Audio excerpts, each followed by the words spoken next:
Hello guys, welcome to my channel for a new battle report.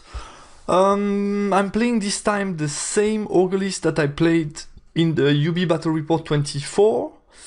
And this time against UD player from France, Agrael. Never played against him before.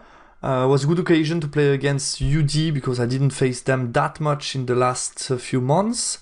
My list, so you saw it already in the number 24. If not, you can always play pause. And the list of my opponent, basically 3 character. You have 1 Master Evoke with Soul Conduit, Binding Scroll, Talisman of the Void, an Harbinger with a couple of attacks and a 2-up armor save, a Nomarch with the Crown of Pharaoh, 2 times the Casket of Fatep, 18 Archer, 2 times 3 Chariot, 2 units of Scouts, a piece of chaff, 2 units of Necropolis Guard with the paired weapon, Musician and Champion, a big unit of Cataphract, 6 of them, so that's the main threat of the army actually, because quite a lot of health point in this unit, with Stalker Standard, 1 Catapult and 2 Scorpion. We are playing Encircle on the scenario Spoil of War, and for the spell selection decided to go with the Breast Weapon. It's always a discussion a bit between Breast Weapon and Terror Face. The rest is quite classic, always the Smite, almost always Hand of Heaven and the Wrath of God, plus Hereditary of course. He went with both snipes, -1 toughness and leadership, reroll to wound, and 2 times the casket as bond spell. Matchup analysis, I think that's something I want really to work on with this list, is in which games is my Death Star really good, what can beat my Death Star, what can't my Death Star face. That's also all kind of question that I need to focus myself more in the coming few games to play a bit not better this unit and this list. In this particular matchup, I think Death Star is really good because I have quite good, I think it's good against any unit in 1-1, can even take sometimes 2 units at once. Shouldn't be that a problem to be powerful with the Death Star. The key thing will be to kill the chaff and to put my Death Star where it can be very effective, where it can take a Spoil of War, when it can go into nice combat and take points. That's the key. Evocation magic, snipes don't like that much the snipes when you have leadership 8 with no ward safe character, but I have a couple of health points, but I need to be careful, because basically if I go into combat with only 1 or 2 health points left on the mage, then he can die really easily.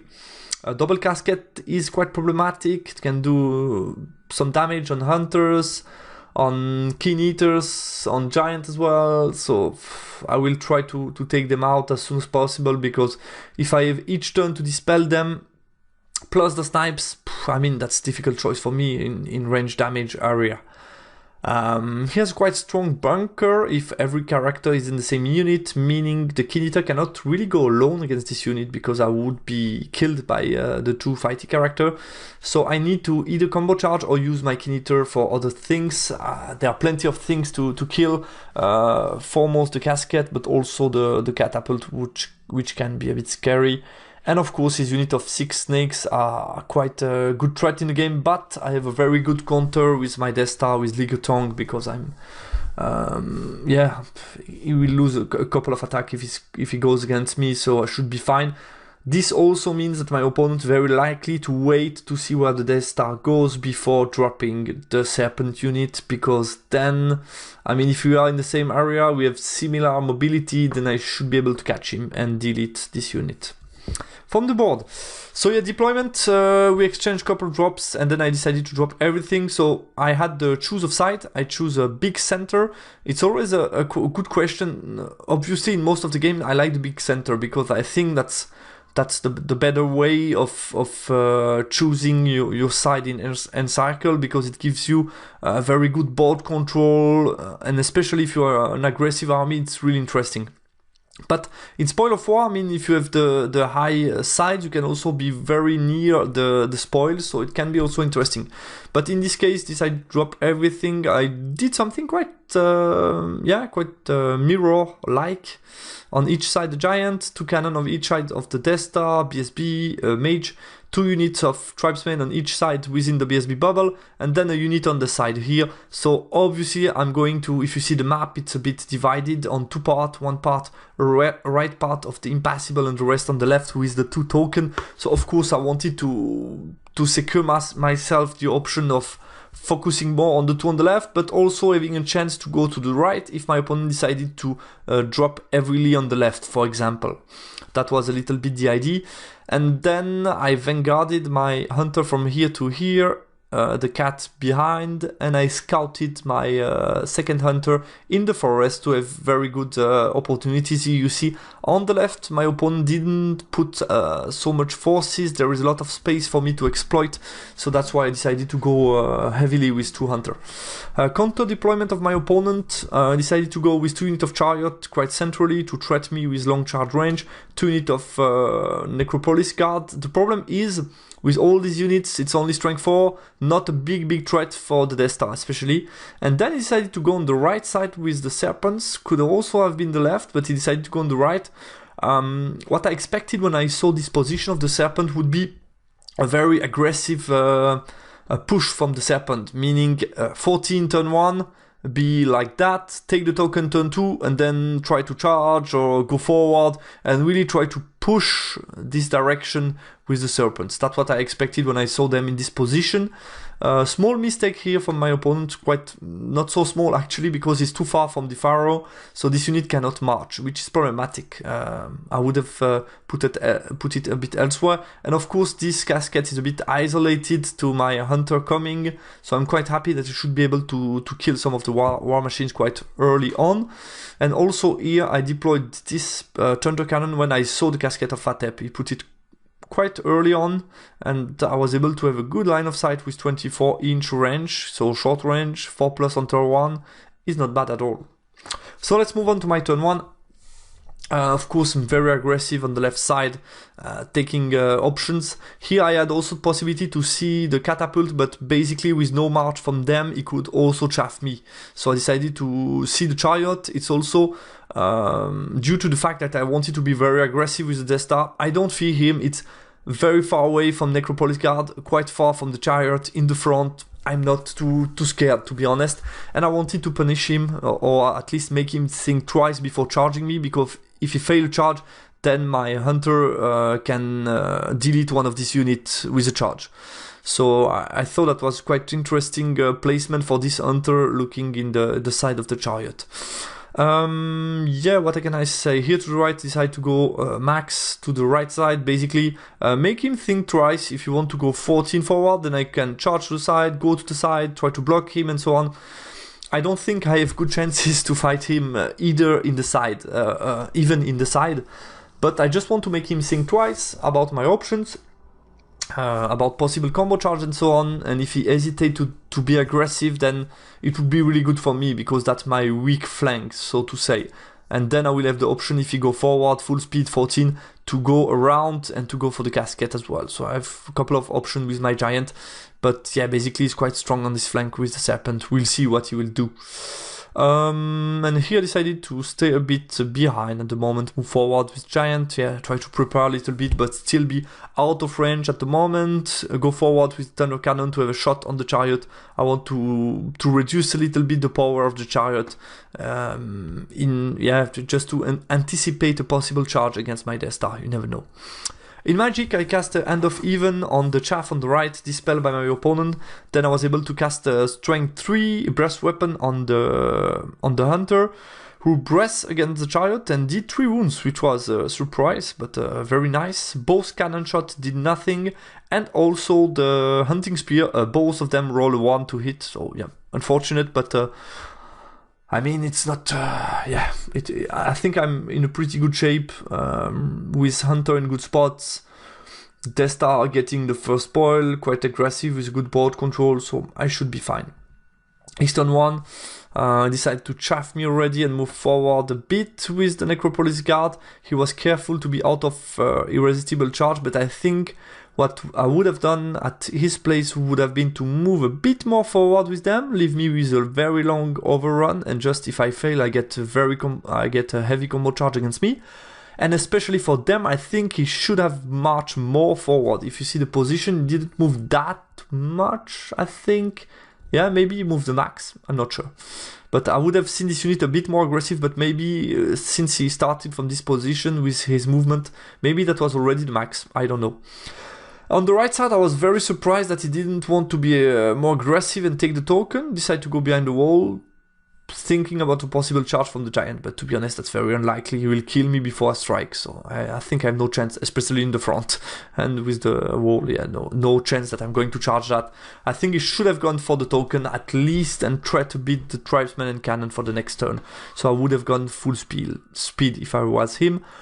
And here, since he cannot chaff with them, he decided to use the 2 remaining chariot to chaff me and set up a possible counter charge.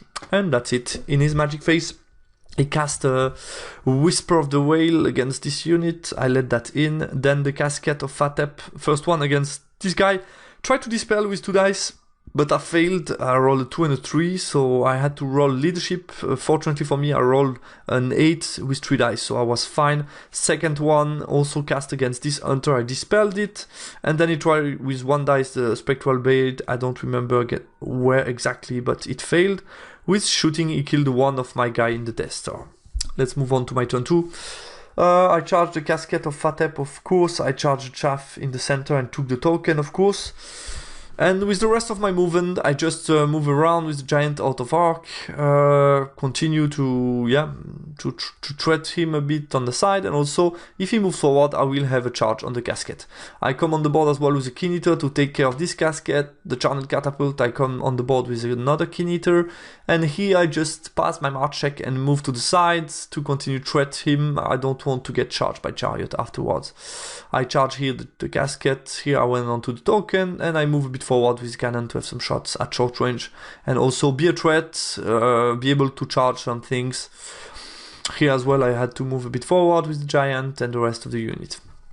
And that was it. In my magic phase, my opponent decided to dispel to use the Binding Scroll against my hereditary spell. Basically his idea was he has 3 good charging opportunities, so to say. Here he needs a 10 on the dice, here he needs a 9 on the dice, and here he needs a 7 on the dice, Swift Stride this time. Not so easy, but still an opportunity to get a combo charge, so he wanted to avoid me getting too much buffs. So a Binding Scroll, Hereditary, and then I decided to cast Smite the Unbeliever -1 strength on the unit which is the most likely to cause me trouble. I decided to go against this unit. Since with this one is 10 on dice, might be difficult to maximize perfectly and have a lot of attacks. I thought this one is the most likely to be problematic, and yeah, the chariot a bit quicker to get in, but it's less attacks than them. I thought I might be fine against the chariot. They are maybe the main threat, so to say. So I get that one. My opponent dispelled the Wrath of God, and then I'm able to get with 1 dice breast weapon strength 5 on the shaman, which is always useful because then if he charges me, I can always stand and shoot with the breast weapon strength 5, which is interesting. With this cannon, this time I'm able to hit a wound and do 4 wounds to the casket. Close combat, I'm able to kill the casket. With this cannon... No, I guess that's it. No, this cannon didn't hit. In close combat, I'm able to kill this casket, but I forgot about the Strength 1 AP 10 touches, automatic hits. And it did 3 wounds to my Mammoth Hunter Regeneration 4+, which was unexpected. So I have only the Mammoth Hunter left with 1 wound and 2 chariots who can charge me. I didn't like that much. The rest, I guess he did 1 wound to the cavalry maybe with the hits, and that was it. I killed this unit, reformed, and let's move on to his turn number 2. He attempted to triple charge me, failed all of them, so this one on a 10 2 dice, this one on a 9 2 dice, this one on a 7 with 3 dice. A bit unfortunate. Also, I would have really liked to get only the chariot in. I would have easy to kill them and get the very the very nasty free pivot before charging. And, one of the best situations that you can get in the 9th age. So yeah, all 3 failed, but he was able to contact this one on the 8 Swift Rides and get through the ruin without taking any wound, I guess. And here I didn't understand why, but my opponent had 2 Scorpion who came out and he didn't use any of them to chaff me, which was a surprise to me because he could have put 1 Scorpion here. If he scatters, then he can always move back to chaff me and then just use 1 Scorpion to chaff me. And then I cannot charge any of these 2 units, so he has another good chance of charging me the next turn. It's a huge difference between Death Star getting charged as charging, because it's a huge difference in impact hit. And here especially you see the pass towards the bunker, which is really straight away. So I was really surprised. My opponent decided to chaff this Hunter, and here to threat a bit my backline. And here to add a bit to my surprise, he decided to turn around the Serpents, but actually I can still move around, he will not chase me, still not getting any spoil of war, still not pushing my backline, so I'm a bit surprised by his actions. In Magic, yeah, a breast weapon with this guy stand and shoot against the chariot, by the way, I did 4 wounds.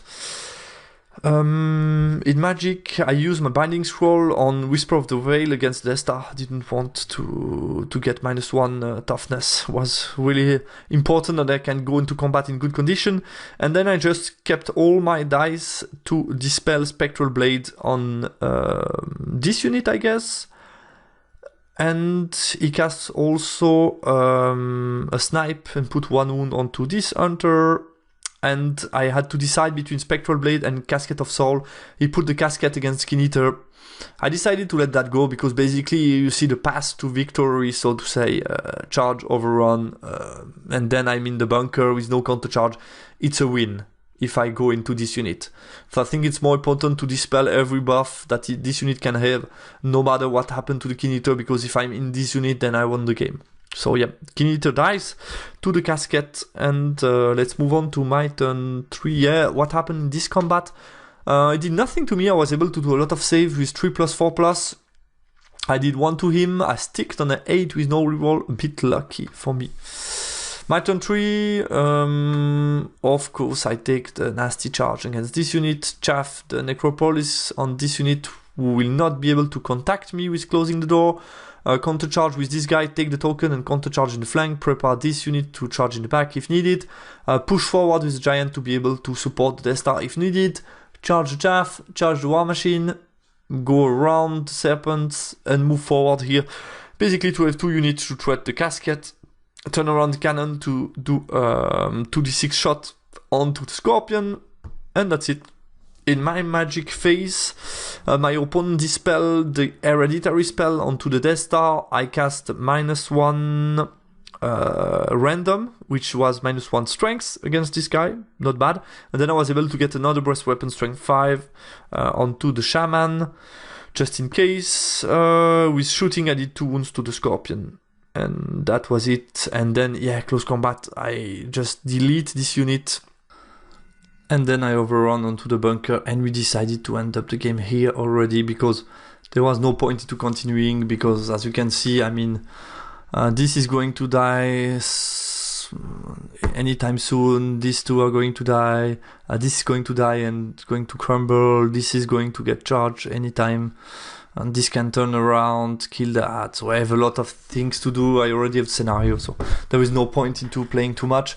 And as I've said, I guess in one of the previous video, I prefer to play a bit more UB games than, how to say, a bit more starting UB games until middle of the game.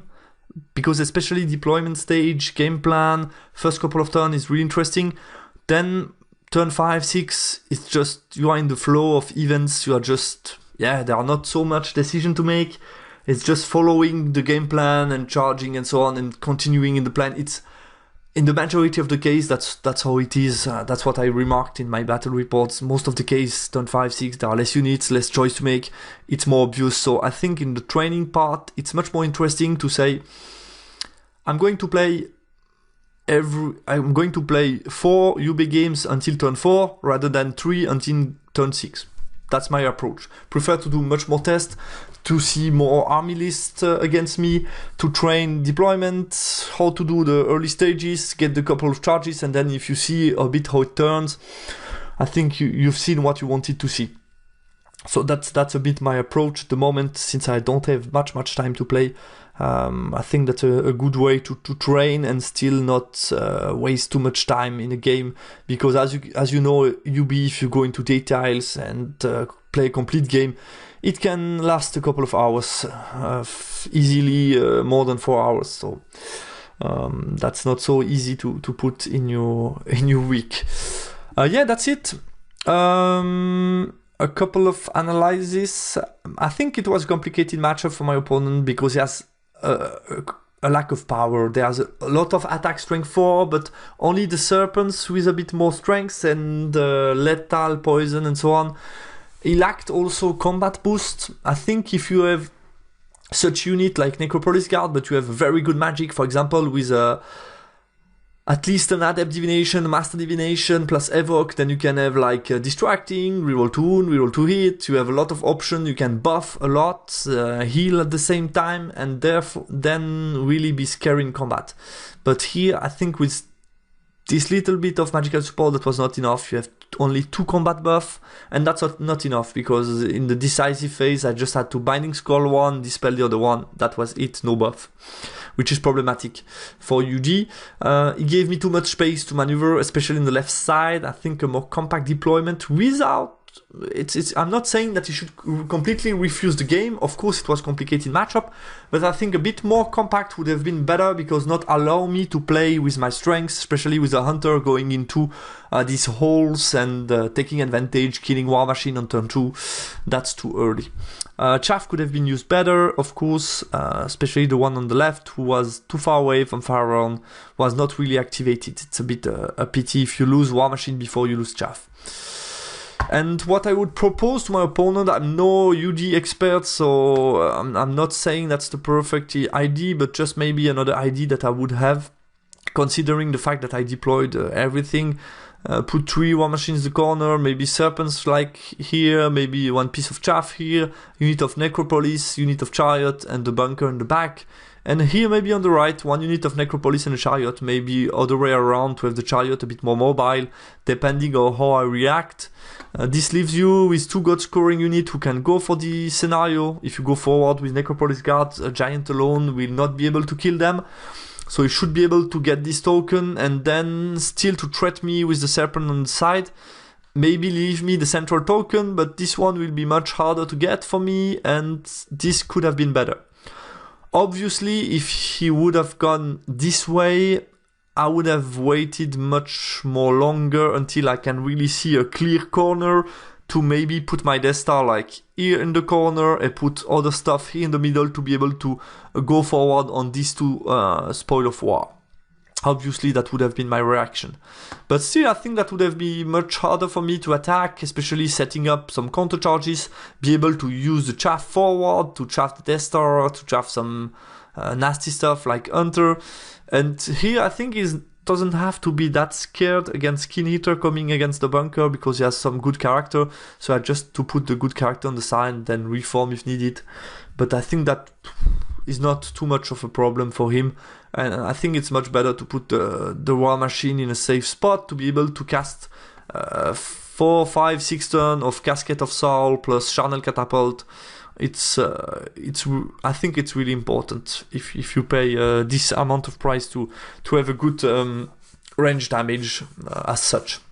So yeah, that's just an idea of what he could have done, maybe a bit different. Of course, I don't respect all the proportion. Maybe it's a bit more back since he had the low center and the high flank, but you see the idea. Okay, that was it for this practice game. Stay tuned for another battle report soon, and don't hesitate to comment if you have any thought on my games. Don't forget as well to subscribe. I know everybody says that, but it's just that you have a lot of more function on YouTube if you subscribe, if you have a lot of subscribers. For example, on my French-speaking channel, I have more than 1,000, and then you have much more function. You can post things, you can post news, picture. You can do a bit of more stuff in the communication part of the channel, which is interesting. So I hope I can reach also this number with this channel, because it will help me to feel more comfortable, to be able to use more feature of YouTube to announce things, and yeah, publish a bit more sometimes. Also a couple of news during tournaments and so on. It's always interesting to be able to use YouTube platform in a similar way to Instagram, for example, where you can post news and picture and so on. But to have only one platform as a user, I think it's better. Also easier for you to follow. So I can just only repeat, if you haven't done so yet, just please subscribe. It's always helpful for me. Thanks a lot for watching. Talk to you soon on my channel. Bye, guys.